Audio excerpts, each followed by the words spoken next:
Florida's long been a battleground state.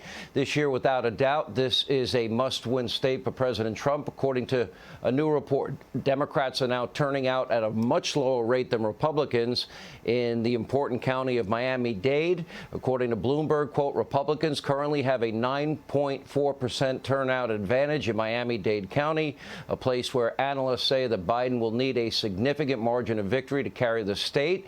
Here with more, Florida Governor Ron DeSantis. Governor, good to see you. Tell us about Miami-Dade. Tell us about early voting. How do you match this up to, say, 2016 or your race when you were running for governor? So 4 years ago, Sean, there were 340,000 more registered Democrats than Republicans when the president won. Now, that margin is less than 140,000. We've added 200,000 net Republican registrations. We've never been this close to the Democrats in history. Number two, we are winning by about 520,000 Republican ballots over Democrat for in-person early voting. A lot of the Democrats are going to the mail. They have an advantage of there, but we're closing the overall early voting at a much faster rate than we did in 2016. And then Miami-Dade's important, Sean, because the president lost that by 30 points and still won the state. He's now in a situation with the turnout we're seeing.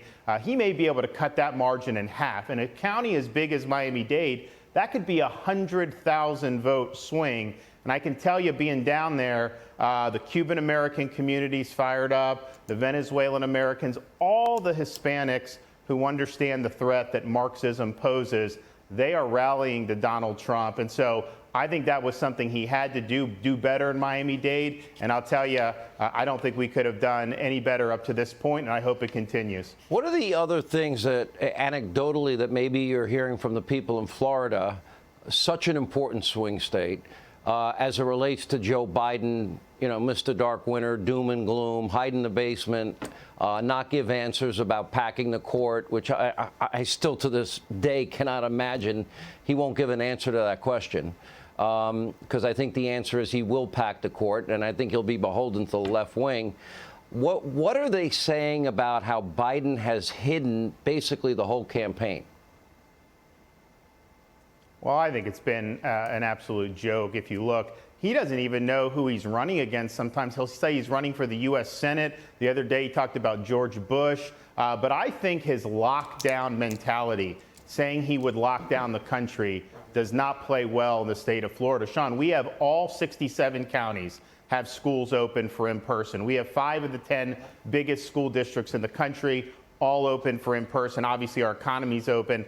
People don't want to be locked down. Parents want to be able to send their kid to school. And I think his message, the doom and gloom, is not what people want to hear. And I think the president's been much more optimistic. And I think that that's resonated a lot more. And I also think this, just in the mechanics of voting, the doom and gloom about COVID has shifted Democrats to vote for mail because they're not comfortable going in person. Well, we're going into Election Day. We're going to have 200,000 more super voters who haven't voted, who we know will show up. So our Election Day turnout, we usually win Election Day anyways.